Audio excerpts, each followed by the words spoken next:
Hi అండి, ఈరోజు ఒక మంచి హెల్దీ రెసిపీ అండి. జొన్న జావా. ఒక కప్పు జొన్న రవ్వ తీసుకొని 3 కప్పులు వాటర్ వేసుకొని కుక్కర్లో పెట్టి ఒక 5 విజిల్స్ తీసుకోవాలి. స్టవ్ మీద బాండీ పెట్టుకొని ఆయిల్ వేసుకొని ఎల్లుల్లిపాయలు, మిర్చి, ఆనియన్స్, మనకు నచ్చిన కూరగాయ ముక్కలన్నీ వేసుకోవచ్చండి.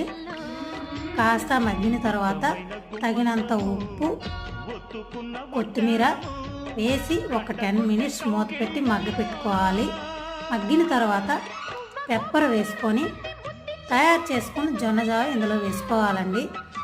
అంతే అండి, జొన్న జావ రెడీ అవుతుంది.